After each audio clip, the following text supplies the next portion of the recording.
नमस्कार दोस्तों, युक्ति आइस पे आपका हार्दिक स्वागत है। आज हम बात करेंगे समाधान सीरीज पे पॉलिटी के एमसीक्यू क्वेश्चंस पे। पॉलिटी के एमसीक्यू क्वेश्चन चूंकि आज 21 जुलाई है और आज हम बात करेंगे समाधान सीरीज इंडियन पॉलिटी पे बात करेंगे। एमसीक्यू सीरीज है, 10 क्वेश्चन का सेट है और यूपीएससी, बीपीएससी, यूपीपीसीएस और ऑल कॉम्पिटिटिव एग्जाम में जो है काफी यूजफुल होगा ये क्वेश्चंस। मेरा नाम प्रिंस जायसवाल है, मैं लगातार अनअकैडमी पीडब्ल्यू स्टडी आईक्यू का फैकल्टी हूँ और इसके साथ साथ युक्ति आईएएस पे भी हूँ। तो चलिए सबसे पहले जो है जो नए स्टूडेंट हो चैनल को लाइक शेयर सब्सक्राइब जरूर करें। डाउनलोड युक्ति आईएएस ऐप दिए गए नंबर पे आप लोग संपर्क भी कर सकते हैं। ये टेलीग्राम का लिंक है, जो लोग नहीं जुड़े हो टेलीग्राम से जुड़ जाएं। गूगल के प्ले स्टोर पे जाके युक्ति आईएएस के ऐप डाउनलोड कर सकते हैं। चलिए सबसे पहले जो है हम लोग पहले क्वेश्चन पे बात करते हैं। पहला क्वेश्चन है कि विधानमंडल की संरचना का उल्लेख भारतीय संविधान के किस अनुच्छेद में किया गया है। पहला है आपका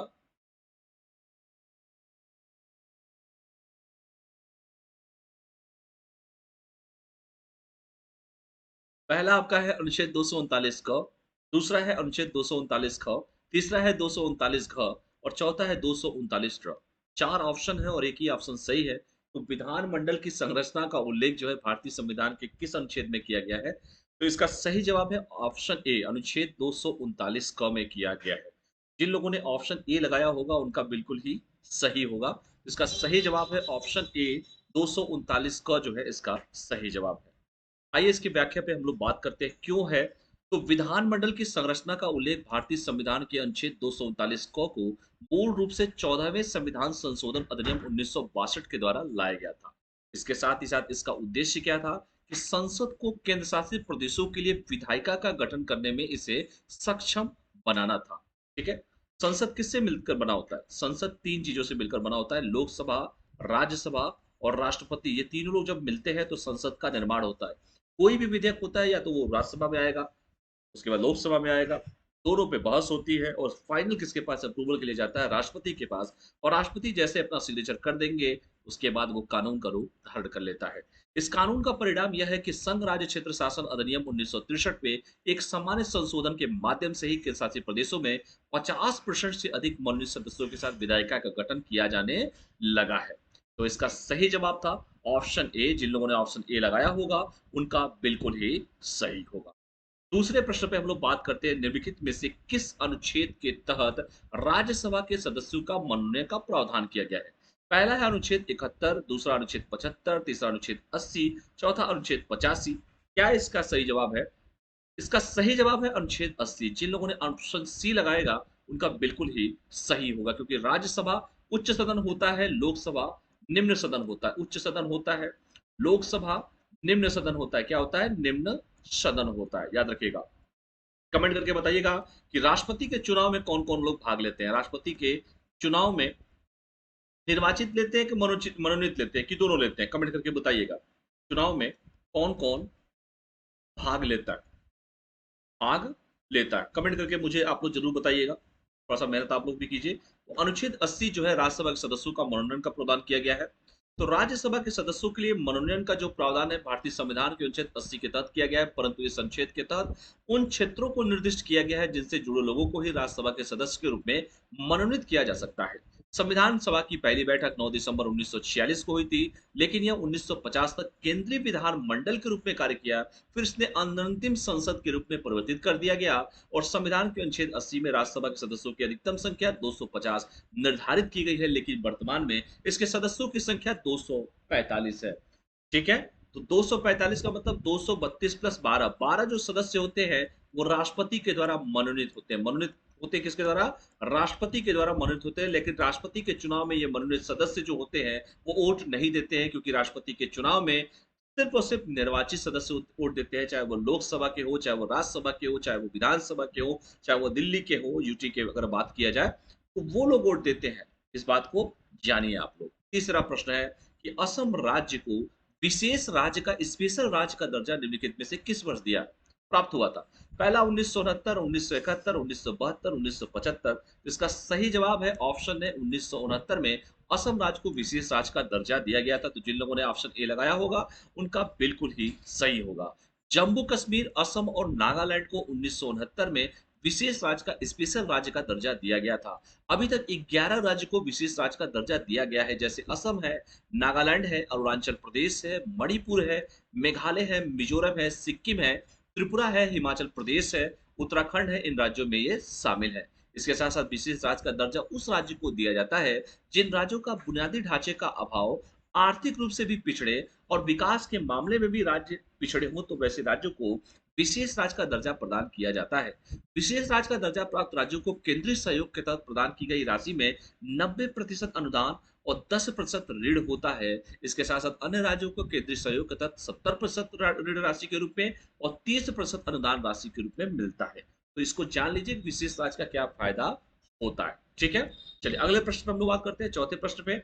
चौथा प्रश्न कह रहा है कि पांचवी अनुसूची के तहत किसी भी क्षेत्र को अनुसूचित क्षेत्र घोषित करने के लिए कौन कौन से मानदंड होने चाहिए। पहला, एक व्यवहारिक प्रशासनिक इकाई होनी चाहिए, पड़ोसी क्षेत्रों की तुलना में क्षेत्र का आर्थिक पिछड़ापन होना चाहिए, जनजातीय आबादी होनी चाहिए, उचित आकार और क्षेत्र की सघनता होनी चाहिए और उपरोक्त में से कोई नहीं और एक से अधिक। इसका सही जवाब है, बहुत सारे जितने बताए गए हैं इसलिए इसका ऑप्शन हो जाएगा ई हो जाएगा, क्योंकि एक से ज्यादा है। क्योंकि दिए गए में पांचवी अनुसूची में देखिए सब शामिल है, एक व्यवहार प्रशासनिक इकाई होना चाहिए, पड़ोसी क्षेत्र की ये भी होना चाहिए, जनजातीय अभाव का और आबादी का होना चाहिए, उचित आकार भी होना चाहिए, इसलिए इसका ऑप्शन ई हो गया है। ठीक है, चलिए छठवें प्रश्न पे हम लोग बात करते हैं। पांचवें प्रश्न पे, दादर और नागर हवेली केंद्र शासित प्रदेश की स्थापना निम्नलिखित में से किस वर्ष की गई थी। पहला, 11 अगस्त 1961 को, 11 सितंबर 1962 को, 11 अक्टूबर 1992, 11 नवंबर 1963 को। तो इसका सही जवाब है पांचवे का, इसका सही जवाब है 11 अगस्त 1961 को। तो जिन लोगों ने ऑप्शन ए लगाया होगा उनका बिल्कुल ही सही है, क्योंकि दादर और नागर हवेली के संसदीय प्रदेश की स्थापना 11 अगस्त 1961 को की गई थी। संसद ने 3 दिसंबर को दादर नागर हवेली दमन दीव के दो केंद्र शासित प्रदेशों को विलय करने के लिए दादर और नगर हवेली दमन दीव विधेयक 2019 पारित किया था, जिसे 26 जनवरी 2017 यानी कि 71वें गणतंत्र दिवस के अवसर पर दादर नागर हवेली और दमन दीव केंद्र शासित राज्य क्षेत्र अस्तित्व में आया था। वेरी वेरी इंपॉर्टेंट है, इसको देख लीजिएगा। छठवां प्रश्न पूछ रहा है कि अनुसूचित जनजातियों के विकास के लिए आदिवासी मामलों के लिए अलग मंत्रालय का गठन कब किया गया था।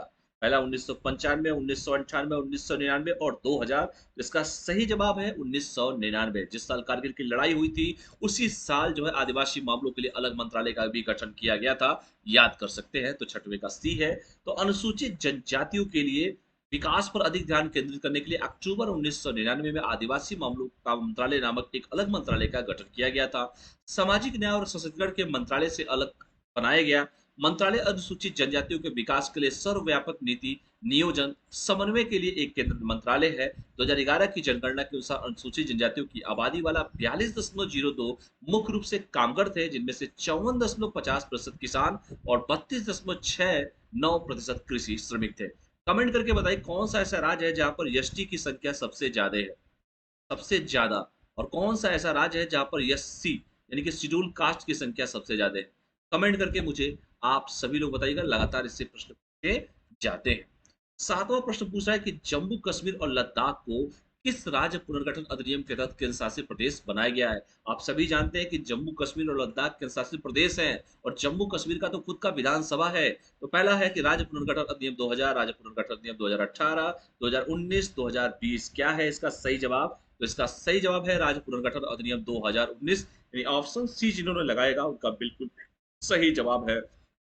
केंद्र सरकार ने यह प्रावधान जम्मू कश्मीर पुनर्गठन अधिनियम 2019 की धारा 96 के अंतर्गत प्राप्त शक्तियों के अंतर्गत किया है। जम्मू और कश्मीर पुनर्गठन अधिनियम 2019 को 6 अगस्त 2019 को लोकसभा से पारित किया गया था। केंद्र सरकार ने संविधान के अनुच्छेद 370 और 35(1) के अंतर्गत 6 अगस्त 2019 को जम्मू कश्मीर राज्य के विशेष दर्जे को समाप्त कर राज्य को दो केंद्र शासित प्रदेशों में विभाजित किया गया, जो कि जम्मू कश्मीर और लद्दाख में विभाजित किया गया है। कमेंट करके बताइएगा कि जम्मू कश्मीर के इस समय उप राज्यपाल कौन है और राज्यपाल लद्दाख के उप राज्यपाल कौन है। कमेंट करके मुझे आप सभी लोग बताइएगा।